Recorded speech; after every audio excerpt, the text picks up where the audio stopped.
আজকে কয়েকটি বিষয় নিয়ে আলোচনা করব যেগুলো জানা আমাদের খুবই গুরুত্বপূর্ণ।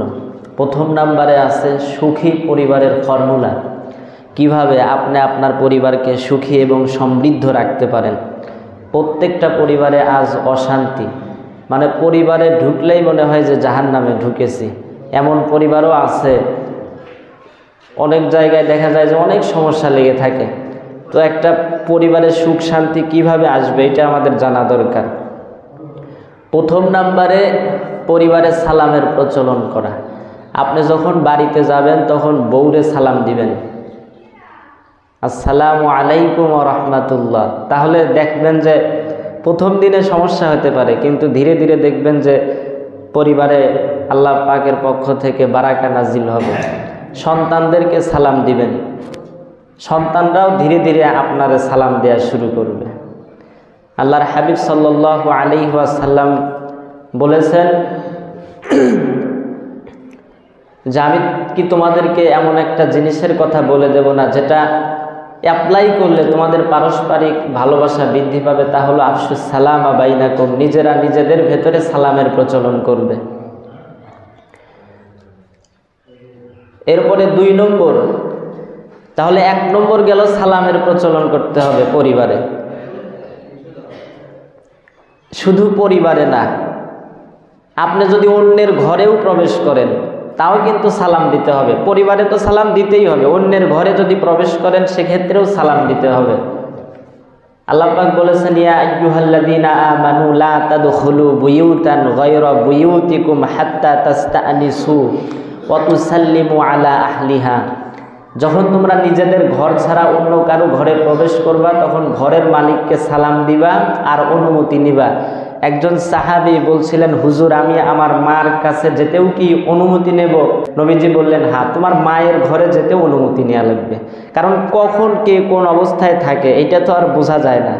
তাহলে অন্যের ঘরে প্রবেশ করতেও সালাম দিবেন। 2 নম্বর, ঘরে ছবি টানিয়ে রাখা যাবে না। সেটা যার ছবি হোক, আব্বা আম্মার ছবি হোক, আপনার ছবি হোক, ছেলে মেয়ের ছবি হোক, যার ছবি হোক, নেতা নেত্রীর ছবিও রাখা যাবে না, সম্পূর্ণ হারাম। সেটা শেখ মুজিবুর রহমানের ছবি হোক, সাবেক প্রেসিডেন্ট ওই প্রধানমন্ত্রী শেখ হাসিনার ছবি হোক, আর খালেদা জিয়ার ছবি হোক, যার ছবি হোক না কেন টানিয়ে রাখা যাবে না। তাহলে ছবি যেই ঘরের ভেতরে থাকে সেই ঘরে রহমতের ফেরেশতা আসে না। সেটা বিশেষ করে যে আলমারির ভেতরে, আন্নার ভেতরে কি রাখে, যে কুকুরের ছবি, বিভিন্ন এইটা ওইটার ছবি, বিভিন্ন কিছু রাখে, কিন্তু ছবি বলতে ওইটা একেবারে রেডিমেড বানানো, মূর্তির কোয়ালিটির বানানো, এগুলোও রাখা যাবে না।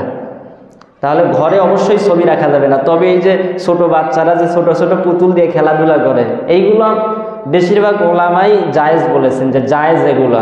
কারণ আয়েশা রাদিয়াল্লাহু তাআলা আনহা উনি ছোট ছিলেন তখন, যখন হুজুর বিবাহ করেন, ওই সময় খেলাধুলা করতেন। তার মানে অনেক কিছুই আছে যেগুলো। আবার হচ্ছে আপনি যদি আপনার ছবি অথবা আপনার আব্বা মার ছবি যদি ঘরে টানিয়ে না রেখে যদি বাক্সর ভেতরে রাখেন তাহলে কিন্তু আবার জায়েজ, বাক্সর ভেতরে রাখা যাবে। অথবা পাসপোর্টের জন্য বিভিন্ন প্রয়োজনের ছবি ওঠা তো জায়েজ, অবশ্যই জায়েজ। আবার এই যে আমরা যে ভিডিও করি, এই ভিডিওর ছবি কিন্তু জায়েজ, কিন্তু যেইটা আঁকানো হয় সেইটা জায়েজ নাই। কারণ রাসূল সাল্লাল্লাহু আলাইহি সাল্লামের সময়ে দেখা যেত যে সাহাবীরা পানিতে আয়নার মতো করে মুখ দেখতেন, ওইটাকে না জায়েজ বলা হয় নাই। বা আয়নায় আমরা দেখি মুখ, এইটাকে না জায়েজ মোটেই বলা হয় নাই। বা আমরা যে ভিডিও করি তারপরে সেটার ভিডিও দেখা যায় নড়াচড়া করে, ওটাও তো ছবি, কিন্তু এই ছবি না জায়েজ নাই। কোন ছবি? যেটা আমরা হাতে আঁকাই, এই ছবি না জায়েজ। আল্লাহ পাক কিয়ামতের দিন এই ছবি যারা আঁকায়, এই ছবি যারা রচনা করে, কিয়ামতের দিন বলা হবে যে এর ভেতরে জান দাও। তাহলে এটা অনেকটাই মারাত্মক। তাহলে ছবি অবশ্যই টানিয়ে রাখা যাবে না। আর বাক্সর ভেতরে কেন রাখা যাবে? আব্বা আম্মার ছবি যদি বাক্সর ভেতরে রাখেন, ওইটা মাঝে মাঝে বের করলেন আর দেখলেন, আরে আমার আব্বা মা, আমার দাদা দাদি, নানা নানি, আত্মীয় স্বজন নিয়ে এক ফ্রেমে বন্দি হয়েছিলাম, ছবিগুলো ছিল। আজ আব্বা নাই, মা নাই, দাদা চলে গেছে, দাদি চলে গেছে, সব এক এক করে চলে গেছে। আমি এখন আছি, আমার ছেলে মেয়েরা আছে। আমার পাশের এতগুলো মানুষ, আমার দাদাও নাই, নানাও নাই, নানিও নাই, আব্বা আম্মা শ্বশুর শাশুড়ি সবাই তো এক ফ্রেমে বন্ধু আছে, কেউ নেই, আমিও তো চলে যাব, এই যে মৃত্যুর কথা স্মরণ হবে। আবার আপনার ছবিটা যুবক বয়সে উঠাইছেন, দেখবেন দাড়িগুলো পাকে নাই, দাড়িগুলো একেবারে কালো কুচকুচে, কিন্তু আপনার বয়স ভারী হয়ে গেছে, এখন দাড়িগুলো পেকে গেছে, ওই ছবি আর এই ছবিতে মিলালেই আপনার মৃত্যুর কথা স্মরণ হবে। তো সেই ক্ষেত্রে আপনি রাখতে পারেন ঘরের ভেতরে, বাক্সর ভেতরে, স্বাভাবিকভাবে না। এরপরে 3 নম্বর হচ্ছে একসাথে ঘরে নামাজ আদায় করা। নামাজ তো মসজিদেই পড়তে হবে, অবশ্যই মসজিদে পড়বেন, জামাতের সাথে নামাজ আদায় করা খুবই গুরুত্বপূর্ণ। এমনকি রাসূল সাল্লাল্লাহু আলাইহি ওয়াসাল্লাম বলেছেন, মসজিদে আজান হওয়ার পরে ঘরে বসে যারা নামাজ আদায় করে, আমার ইচ্ছা হয় ঘরটা আগুন দিয়ে জ্বালায় দাও, কারণ ওই ঘরের মহব্বতেই তো লোকটা বের হয় না। ঘরের ভেতরে যদি সন্তান সন্ততি এগুলো না থাকতো, তাহলে ঘরটা আগুন দিয়ে সত্যি সত্যি জ্বালায়া দিতাম, পোড়ায়া দিতাম, তাহলে কত হুঁশিয়ারি দেওয়া হয়েছে। এমনকি রাসূল সাল্লাল্লাহু আলাইহি ওয়াসাল্লাম বলেছেন, লা সালাতা ইল্লা বিজামাআহ, জামাত ছাড়া কোনো নামাজ নেই। এমনকি আল্লাহ পাক কোরআনের ভেতরে বলেছেন যে রুকুকারীদের সাথে রুকু করো, সেজদাকারীদের সাথে সেজদা করো। মানে রুকুকারী মানে কি? যারা রুকু করতেছে, মানে জামাতবদ্ধ হয়ে নামাজ পড়ার কথা বলেছেন। আবার আকিমুস-সালাহ ওয়া আতুজ যাকাত, আকিমুস-সালাহ বলছেন, নামাজ কায়েম করতে বলছেন, মানে জামাতবদ্ধ হয়ে নামাজ পড়তে হবে, এটাই হচ্ছে নির্দেশ। এখন যদি কোনো ওজোরে আপনি না পড়তে পারেন, যেখানে সময় পাবেন সেখানে পড়বেন, সেটা ভিন্ন কথা। যেমন অনেক বৃষ্টি হয়েছে, আপনি আসতে পারতেছেন না বাড়ি থেকে, তখন আপনি বাড়িতে নামাজ আদায় করবেন। আর এই যে সুন্নত এবং নফল, এগুলো ঘরের জন্য রেখে দিবেন, কারণ সুন্নাহ এবং নফল যদি কেউ ঘরে আদায় করে, তাহলে ঘরে বারাকা নাজিল হয়। রাসূল সাল্লাল্লাহু আলাইহি ওয়াসাল্লাম ফরজ পড়তেন মসজিদে, কিন্তু দেখা যাইতো যে ঘরের ভেতরে, নিজের ঘরের ভেতরে গিয়ে সুন্নাহ নফল এগুলো বেশি বেশি আদায় করতেন। এমনকি তাহাজ্জুদের সময় দীর্ঘ সময় পর্যন্ত সেজদা করতেন, 50 মিনিট পর্যন্ত সেজদায় পড়ে থাকতেন, রুকুতে পড়ে থাকতেন। আমরা কয় মিনিট থাকি? নামাজই তো পড়ি 2-3 মিনিটের ভেতরে শেষ নামাজ। তাহলে লম্বা সময় নিয়ে একা একা এভাবে করে নফল নামাজ আর সুন্নত নামাজ বাড়িতে পড়েন, মসজিদে মানুষ দেখানোর জন্য এত বেশি লম্বা টাইম আপনার মসজিদে ব্যয় করার দরকার নেই। ব্যয় তো করবেনই মসজিদে, কিন্তু এর মানে আপনার মনটা যেন ভালো থাকে, লোক দেখানোর জন্য যেন না হয়। তাহলে বাড়িতে জামাতের সাথে নামাজ আদায় করা এটা গুরুত্বপূর্ণ। কেমন? আপনি আছেন, আপনার ছেলে মেয়ে আছে, স্ত্রী আছে, আত্মীয় স্বজন আছে যারা মাহরাম, সবাই মিলে নামাজ আদায় করবেন। বাড়িতে পর্দা করা লাগবে না। কিভাবে নামাজ আদায় করবেন? আপনি স্বামী, আপনি সামনে দাঁড়াবেন, আপনার স্ত্রী আছে, আপনার সন্তানরা আছে, তারা দাঁড়াবে কিভাবে? সন্তান যে আছে, ছেলে সন্তান, তারা আপনার পেছনে দাঁড়াবে সারিবদ্ধভাবে। আপনার যে মেয়ে আছে, স্ত্রীরা আছে, তারা, অনেকের তো 2টি স্ত্রী থাকতেই পারে, তারা কোথায় দাঁড়াবে? ওই ছেলেদের পেছনে। এরপরে হিজরা যদি থাকে, সেগুলোর বিধান আছে, কারণ হিজরাটা যদি মেয়েদের সাথে সাদৃশ্য রাখে বিধান একরকম, ছেলেদের সাথে সাদৃশ্য রাখলে আর এক রকম। মেয়ে ছেলে কোনোটাই বোঝা যায় না, তখন বিধানটা কীরকম হয়, তখনও নিয়ম আর এক রকম। তো ওইটা বাদ রাখি, আমাদের তো ওইরকম হিজরা নাই। তো যাই হোক, এইভাবে দাঁড়াবো। আর যদি মনে করেন যে টোনা আর টুনি, দুইজনের সংসার, কেউ নাই, ছেলে মেয়ে কিছু নাই, তাইলে ওই আপনি দাঁড়াবেন হচ্ছে সামনে, আর আপনার স্ত্রী আপনার পিছন বরাবর দাঁড়াবে। কারণ নারী পুরুষ একই কাতারে দাঁড়িয়ে জামাতবদ্ধ হয়ে নামাজ পড়া জায়েজ নাই। বলবেন হুজুর আমার হচ্ছে বউ, এতে জায়েজ না জায়েজের কি হলো? ওইটা বিষয় না। তো বিষয়টা হচ্ছে এখানে পর্দার বিষয় বলা হচ্ছে না, বিষয়টা হচ্ছে আপনার স্ত্রী আপনার সামনে পর্দা করবেন, এটা ঠিক আছে, কিন্তু নামাজের তো মাসালা।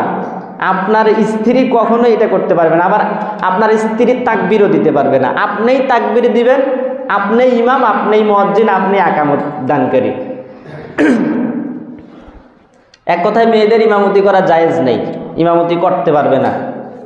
তবে মসজিদে আসতে পারবে কিনা সেই ব্যাপারে মাসআলায় মতভেদ আছে, ওইটা ভিন্ন কথা। তবে যদি ব্যবস্থা থাকে, পাশে কোনো ব্যবস্থা থাকে, সেই জায়গায় তো অবশ্যই নামাজ আদায় করতে পারবে, একটা ভালো প্রক্রিয়া। তারপরেও এই নিয়ে অনেক মতভেদ আছে। আচ্ছা, গেল এটা।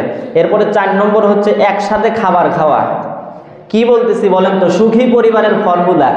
একটা পরিবারে কিভাবে সুখ শান্তি নাজিল হতে পারে? সবাই মিলে একসাথে খাবার খাবেন।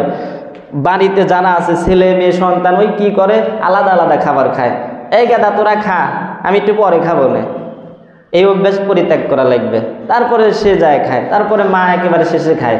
ওই দেখা যায় সব খায়, হ্যাঁ কাটা কুটা যা বাঁচে সেইগুলো খায়, হাড্ডি হুড্ডি যা 2-1টা বাঁচে কি বাঁচলো না ওইগুলো খায়। সবাই মাথা খায়, লেজ খায় বড় বড়, আর ওই সামনে পেটির কোনো রকম যে থাকে ওইটা মাখায়, এরকম না। সবাই মিলেমিশে এক জায়গায় বসে খাবার শুরু করে দিবেন। আমাদের দেশে প্রচলিত আছে যে মনে হয় স্ত্রীরা ওই আগে খেতে পারবে না। কে কইছে আগে খেতে পারবে না? আপনি রাত 12টার সময় আসবেন আর আপনার স্ত্রী এতক্ষণ পর্যন্ত আপনার জন্য হা করে তাকায় থাকবে। ইসলাম এটাও পছন্দ করে না, এটা ঠিক সিস্টেমও ঠিক না। হয়তো মহব্বত দেখাচ্ছে, সেটা করলে পরে সে করবে, কিন্তু এটা বাধ্যবাধকতা না যে স্ত্রী এরকম থাকতেই হবে, না থাকলে গুনাহ হবে এমন কিছু না। স্ত্রীর খিদে লাগলে সে খেয়ে নেবে। নারীদেরকে ইসলাম পরিপূর্ণ অধিকার দিয়েছে, তাহলে সবাই মিলে খেলে উপকারটা কি হবে? সবাই মিলে যখন খাচ্ছেন, কার কতটুকু কি কম পড়তেছে সব কিছু ভাগাভাগি করে নিচ্ছেন। ভাত যতটুকু আছে সবাই ভাগাভাগি করে নিচ্ছেন। আপনার প্লেটের খাবারটা আপনার সন্তানের প্লেটে উঠিয়ে দিচ্ছেন। একটু খাবার বেঁচে গেছে আপনার স্ত্রী ওই খাবারটা নিয়ে ওই আইটে ভাত বলে আমাদের ওই জায়গায় আর কি, ওই দেশে আইটে ভাত যেটা মানে বাঁচে, ওইটা আপনার স্ত্রী খাচ্ছে। সমস্যা আছে? কোনো সমস্যা না। আপনার স্ত্রীর খাওয়াইয়া দিলেন, কোনো সমস্যা নেই। এই যে মহব্বত বাড়বে, আরও ছেলেমেয়েরাও দেখবে আমার আব্বা মার ভিতরে কত মহব্বত, তারা একে অপরের ভাত কিছু মনে করে না। আপনি পানি খাইছেন, সেই পানিও সে খেতে পারে, কিছু মনে করে না। আবার আপনি একটা হাড্ডি চামায় খাইছেন, সেইটা নিয়ে সে খাওয়া শুরু করছে। এই যে মহব্বতের বিষয়গুলো, আবার আপনার খাবার তাক উঠাইয়া দিচ্ছেন, এই সব কিছু সন্তান ছেলে মেয়ে দেখে বুঝবে যে না কত সুন্দর, আমাদেরও এভাবে চলা উচিত।